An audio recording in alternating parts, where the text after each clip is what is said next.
नमस्कार, स्वागत है आप सभी का एनएफ न्यूज पर। मैं हूं आपके साथ रोहित।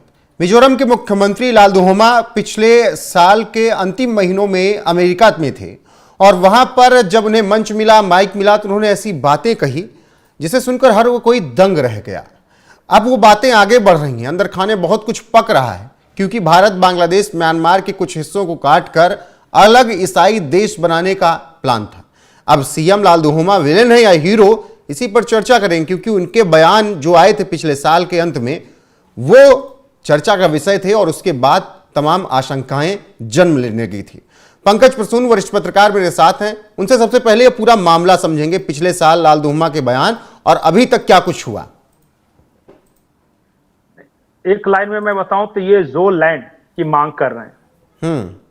कई बार इन्होंने कहा कि वो जोलैंड होगा, वो भारत की टेरिटरी में भारत की संप्रभुता के अंदर होगा, और उनका कहना था कि हम म्यांमार के जो कुकी, टीट, Chin tribes, Kuki tribes, Mizo tribes, इस तरह जो है ना, वो सबको हम भारत में मिलाना चाहते हैं और सब मिला के जोलैंड होगा जो कि भारत के अंदर रहेगा।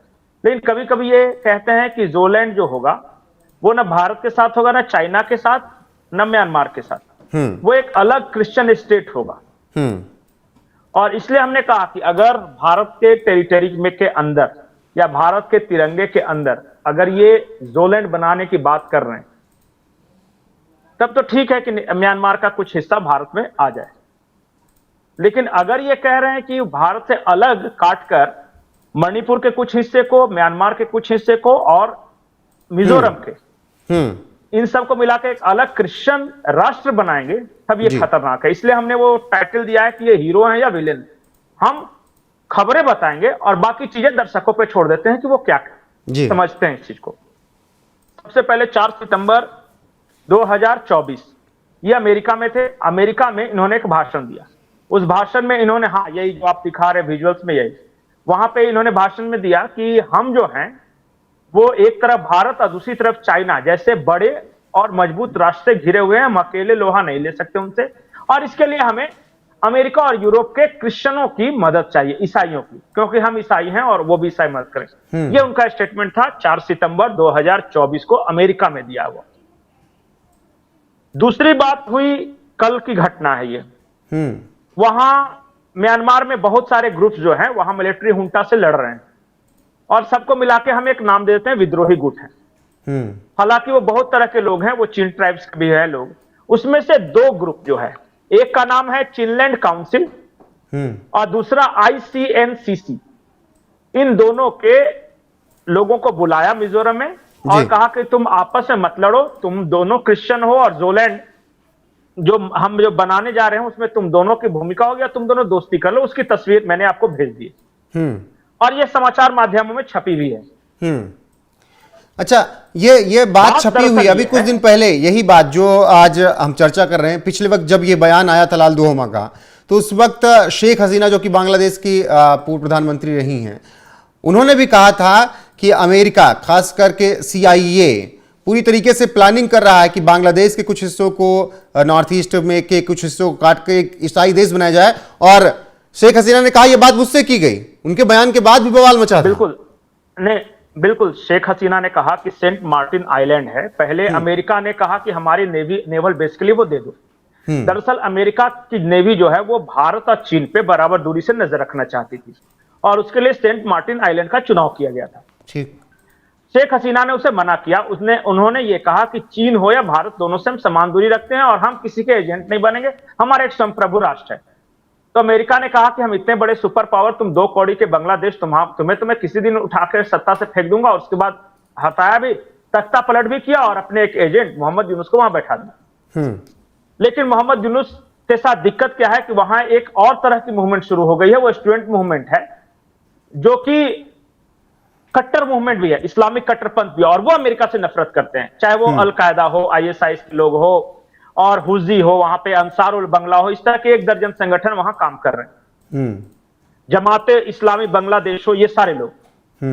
अब दूसरा जो प्लान था, प्लान B ये था कि ये सब जो मुस्लिम हैं वो कभी भी अमेरिका यूरोप के हितैषी नहीं हो सकते, ये हमेशा गद्दारी करें।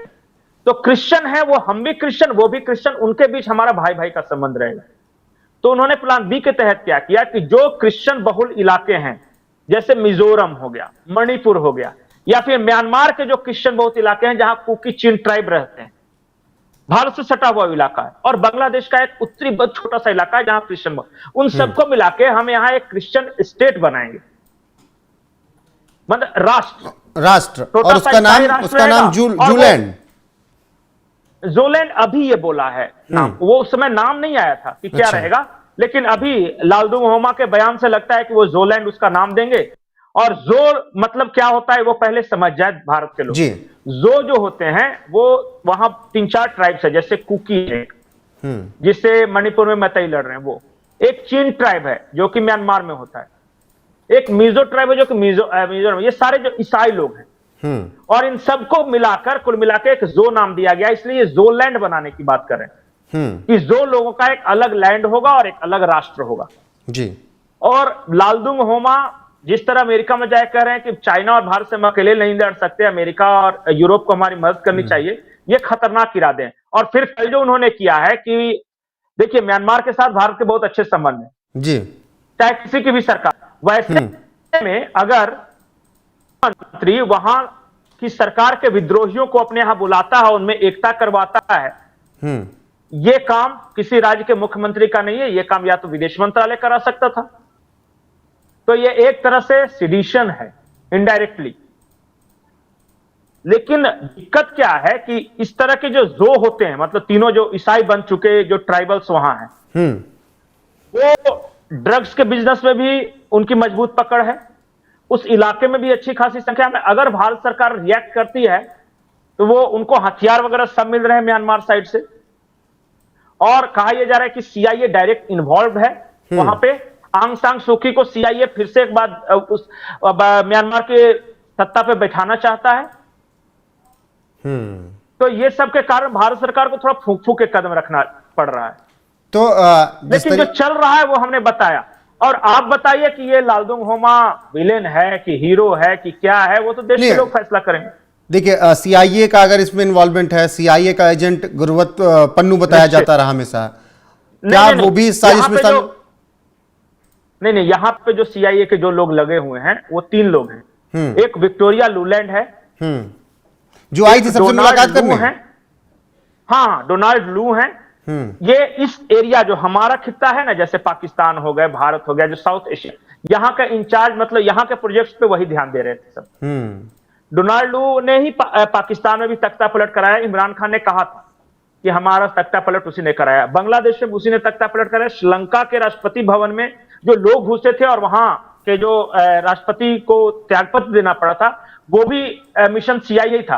और अभी मालदीव में भी एक तख्ता पलट हुआ है और वहां मोइजी आए हैं, वो भी मिशन सीआईए है। तो भारत के आसपास या भारत चीन के भी आसपास ताइवान में भी लगा हुआ है।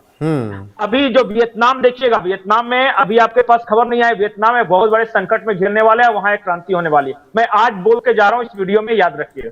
तो भारत और चीन, जिनको वो कंपटीटर अपना मानता है अमेरिका, उनके आसपास के देशों को अस्थिर करना चाहता है, और अगर संभव हुआ तो उन भारत और चीन को भी अस्थिर करना चाहता है, ताकि डिस्टर्ब रहेंगे तभी हमारी सत्ता कायम ठीक है पंकज जी, बिल्कुल। और ये बड़ी साजिश एक चल रही है और जी, भारत और चीन पे नजर रखने के लिए, भारत और चीन पे नजर रखने के लिए ही यहाँ स्यूडो क्रिश्चियन स्टेट बनाने की योजना है, और कोई कारण नहीं।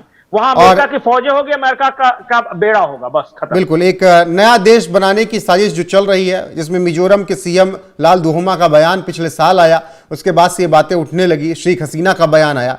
अब अंदर खाने बहुत कुछ पक रहा है। भारत सरकार को फूंक फूंक पर कदम रखना होगा, जैसे पंकज जी भी कह रहे हैं, और बहुत सोच समझ कर रणनीति तैयार करनी होगी और ऐसी साजिशों को नाकाम करना होगा। बहरहाल जो अपडेट आएगी आप तक जरूर पहुंचाएंगे। पंकज जी, आपका बहुत बहुत शुक्रिया चर्चा में जुड़ने के लिए। बाकी आप लोगों की राय क्या है कमेंट में जरूर बताइएगा। बने रहेगा हमारे साथ। नमस्कार।